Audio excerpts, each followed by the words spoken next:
मित्रांनो, 5 year सीईटीचा result येऊन बरेचसे दिवस उलटून गेलेले आहेत आणि अगदी 1-2 दिवसामध्ये एम-एच-टी सीईटीचा पण रिझल्ट आलेला आहे. तर या सिच्युएशनला बऱ्याचशा विद्यार्थ्यांना कन्फ्युजन आहे, की 5 इयर सीईटी ज्या विद्यार्थ्यांनी दिली होती, त्यांना मिळालेले जे पर्सेंटाईल आहेत, त्याच्यामध्ये जर गव्हर्नमेंट कॉलेज त्यांना भेटणार असेल, तर असे विद्यार्थी एल-एल-बी करण्यासाठी तयार आहेत. अदरवाईज त्यांना जर एम-एच-टी सीईटीमधून गव्हर्नमेंट कॉलेज भेटणार असेल, तर ते तिकडे जायला तयार आहेत. तसेच विद्यार्थी मित्रांनो, ज्या विद्यार्थ्यांनी फक्त एल-एल-बी सीईटी दिलेली आहे, अशा विद्यार्थ्यांसाठी सुद्धा हा व्हिडिओ महत्त्वाचा असणार आहे. कारण आता जुलैमध्ये आपले कॅप राउंड सुरू होतील आणि कॅप राउंड सुरू झाल्यानंतर तुम्हाला गव्हर्नमेंट कॉलेज भेटू शकतं का? याचा एक अंदाज तुम्हाला असेल, तर तुम्ही त्या पद्धतीने तुमचे प्रेफरन्सेस देऊ शकता आणि गव्हर्नमेंट कॉलेजमध्ये तुमचं ॲडमिशन जे आहे ते फिक्स करू शकता. तर हॅलो विद्यार्थी मित्रांनो, मी तुमचा एज्युकेटर अरविंद आणि तुमचं स्वागत आहे ग्लोबल ऑनलाईनमध्ये. महाराष्ट्र लॉ सीईटीसाठी ॲडमिशन काउन्सिलिंग आम्ही ग्लोबल ऑनलाईनमध्ये सुरू केलेली आहे. या ॲडमिशन काउन्सिलिंगमध्ये आमचे जे काउन्सिलर आहेत ते तुमच्यासोबत डिस्कशन करतात. तुमचं पर्सेंटाईल कन्सिडर करून तुम्हाला महाराष्ट्रामध्ये गव्हर्नमेंट कॉलेज कसं भेटेल याच्यासाठी तुम्हाला गाईडन्स करतात. तसेच कॅप राउंडच्या संपूर्ण प्रोसेसपर्यंत अगदी रजिस्ट्रेशनपासून कॉलेजच्या ॲडमिशनपर्यंत ग्लोबल ऑनलाईनची काउन्सिलर टीम जी आहे ती तुम्हाला मदत करत असते.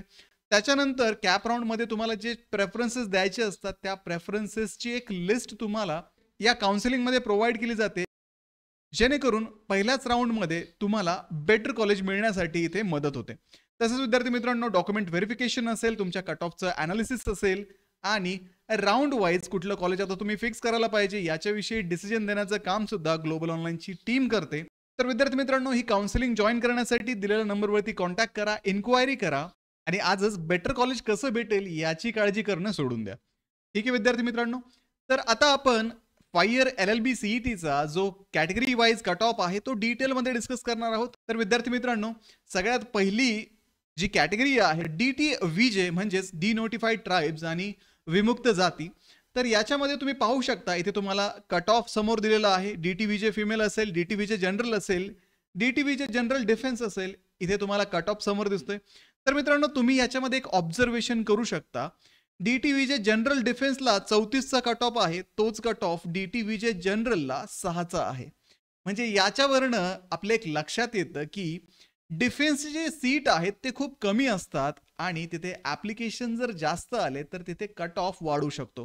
म्हणजे एखादा विद्यार्थी असेल ज्याच्याकडे डिफेन्सचं रिझर्वेशन असेल आणि त्याने जर डिफेन्स कॅटेगरीमधून अप्लाय केलं आणि त्याला जर 34 पेक्षा कमी मार्क्स असतील तर ऑब्व्हियसली इथे त्याचा नंबर लागला नसेल. आणि तोच विद्यार्थी डी-जे-व्ही-जे कॅटेगरीचा जनरल विद्यार्थी ज्याने डी-जे-व्ही-जे जनरलमधून हा फॉर्म भरला तर त्याला 6 पर्सेंटाईललाच इथे ॲडमिशन मिळालं. त्यामुळे बऱ्याचशा विद्यार्थ्यांचा हा गैरसमज आहे की आमच्याकडे डिफेन्स कॅटेगरीमधून आम्ही जर अप्लाय केलं तर एकदम कमी कट ऑफला आमचं ॲडमिशन होऊ शकतं. तर मित्रांनो, तसं नाहीये. सीट्स लिमिटेड असल्यामुळे जर मल्टिपल ॲप्लिकेशन तिथे आले तर मे बी डिफेन्स कॅटेगरीचा जो कट ऑफ आहे तो वाढू शकतो. ठीक आहे मित्रांनो, हे होतं डी-टी-व्ही-जे विषयी. पुढे आहे अँटी कॅटेगरी म्हणजेच नोमॅडिक ट्राईब्स. याच्यामध्ये तुम्ही समोर पाहू शकता फिमेल आणि जनरलसाठी तसेच फिजिकली हँडिकॅपसाठी आणि डिफेन्ससाठी सुद्धा कट ऑफ दिलेला आहे. तर इथे तुम्ही स्पष्टपणे पाहू शकता NT3 जनरल डिफेन्समध्ये तुम्ही 64चा कट ऑफ पाहताय आणि NT3 जनरलचा जो कट ऑफ आहे तो 8चा आहे. म्हणजे थोडक्यात इथेही तेच झालंय. सीट्स कमी आहेत, ॲप्लिकेशन जास्त आलेत, त्याच्यामुळे कट ऑफ इथे वाढलेला आहे. ठीक आहे. तर अशा पद्धतीने तुमची जी कॅटेगरी असेल त्याच्यानुसार तुम्ही हा कट ऑफ पहा आणि जर या कट ऑफच्या आसपास तुमचे जर मार्क्स असतील, म्हणजे 2-3 पर्सेंटाईल मागे पुढे असतील तर मे बी तुमचे गव्हर्नमेंट कॉलेजमध्ये ॲडमिशन होण्याचे चान्सेस हे खूप जास्त आहेत. ठीक आहे विद्यार्थी मित्रांनो. याच्यानंतर आपण पुढची कॅटेगरी पाहूयात. अदर बॅकवर्ड क्लासेस ओबीसी कॅटेगरीमध्ये इथे तुम्हाला फिमेल, जनरल, फिजिकली हँडिकॅप आणि डिफेन्स कॅटेगरीचा कट ऑफ दिसतोय. तर इथेही आपण जर पाहिलं तर डिफेन्स कॅटेगरीचा कट ऑफ इथे कमी आहे, 8.37 आहे. तेच फिजिकली हँडिकॅपचा कट ऑफ इथे कमी असायला हवा होता, पण हा कट ऑफ 57 आला आहे. म्हणजे थोडक्यात काय, सीट्स लिमिटेड आहे, ॲप्लिकेशन जास्त आहेत. ठीक आहे. त्यानंतर आपण पुढे पाहूयात ओपन EWS कॅटेगरीमध्ये कट ऑफ कसा होता. इथे फिमेलसाठी कट ऑफ 17 आहे, डिफेन्ससाठी 21 आहे, जनरलसाठी 2.31 आहे आणि फिजिकली हँडिकॅपसाठी 49 आहे. याच्यावरून आपण पाहू शकतो विद्यार्थी मित्रांनो, की बऱ्याचशा वेळेस काय होतं, आपल्याला मार्क्स खूप चांगले असतात, पण नाविलाजाने आपले प्रेफरन्सेस ज्यावेळेस चुकतात, त्यावेळेस आपल्याला प्रायव्हेट कॉलेजमध्ये ॲडमिशन घ्यावं लागतं आणि प्रत्यक्षात जर आपण कट ऑफ पाहिले, तर एवढे कमी कट ऑफ असतात. म्हणजे थोडक्यात काय विद्यार्थी मित्रांनो, आपले जे प्रेफरन्स दिले जातात, आपण जे प्रेफरन्स कॅप राउंडच्या वेळेस फॉर्ममध्ये अपडेट करतो, ते प्रेफरन्स आपल्याकडून चुकल्यामुळे आपल्याला गव्हर्नमेंट कॉलेज भेटत नाही. ठीक आहे.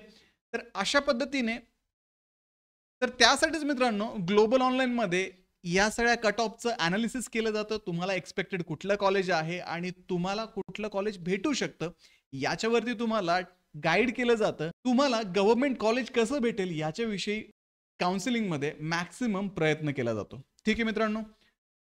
तसेच पुढची कॅटेगरी जर आपण पाहिली ओपन जनरलसाठी तुम्ही इथे कट ऑफ पाहू शकता. फिमेल आहे, डिफेन्स आहे, ऑर्फन आहे, physically handicap, general, general defence आणि फिजिकली हँडिकॅप अगेन. तर याच्यावरनं तुम्ही पाहू शकता बाकीच्या कॅटेगरीला कंपेअर करता ओपन जनरलचा जो कट ऑफ आहे तो नेहमी हायर साईडला असतो. ठीक आहे.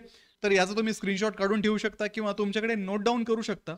आता जर तुम्हाला या कट ऑफच्या आसपास मार्क्स असतील तर पॉसिबिलिटी आहे तुम्हाला गव्हर्नमेंट कॉलेज हे भेटू शकतं जर तुम्ही ओपन कॅटेगरीमधून असाल.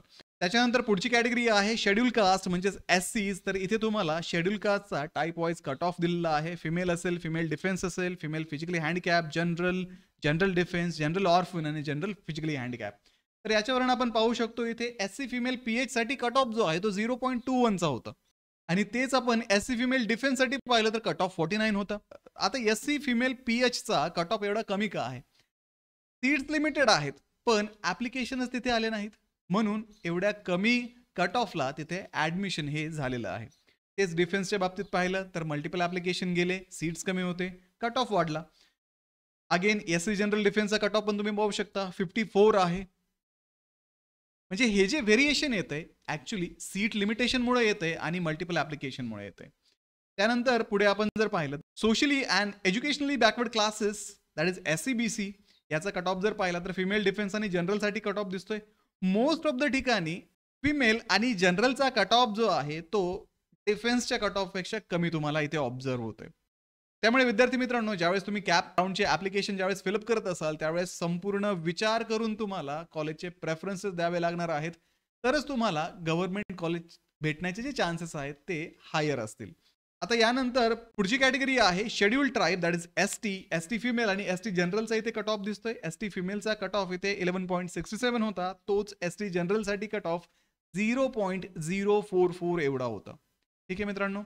तर विद्यार्थी मित्रांनो आतापर्यंत आपण महाराष्ट्रातले जे सगळे गव्हर्नमेंट कॉलेजेस आहेत त्या सगळ्या गव्हर्नमेंट कॉलेजचा डेटा कंपाईल करून तुम्हाला हा कट ऑफ सांगितलेला आहे. म्हणजे एवढे जर तुम्हाला मिनिमम मार्क्स असतील तर तुम्हाला गव्हर्नमेंट कॉलेज इथे भेटू शकतं. ठीक आहे.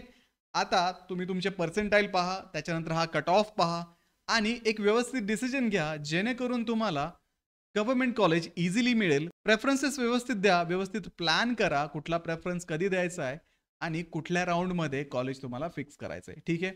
आता हे सगळं काम जर तुम्हाला थोडं डिफिकल्ट वाटत असेल, टफ वाटत असेल तर त्यासाठीच ग्लोबल ऑनलाईनची जी ॲडमिशन काउन्सिलिंग आहे ती सुद्धा तुम्ही जॉईन करू शकता.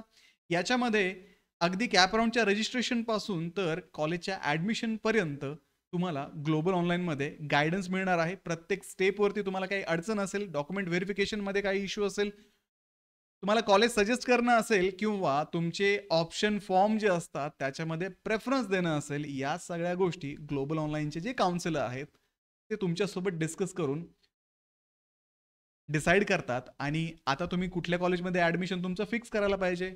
कॅप राउंड 1 मध्ये तुम्हाला एक कॉलेज मिळालंय तर कॅप राउंड 2 मध्ये याच्यापेक्षा बेटर कॉलेज भेटू शकतं का याच्यावरती ही डिसिजन तुम्हाला दिला जातो आणि त्याच्यानुसार तुमचं ॲडमिशन व्यवस्थित प्लॅन केलं जातं. तर काउन्सिलिंग जॉईन करण्यासाठी स्क्रीनवरती दिलेल्या नंबरवरती कॉन्टॅक्ट करा, इन्क्वायरी करा आणि आपलं ॲडमिशनचं टेन्शन थोडंसं कमी करा. तर व्हिडिओला लाईक करा, तुमच्या मित्रांना हा व्हिडिओ शेअर करा, ग्लोबल ऑनलाईनला सबस्क्राईब करा. भेटूया पुढच्या व्हिडिओमध्ये. तोपर्यंत कॅप राउंडची तयारी करा. थँक्यू.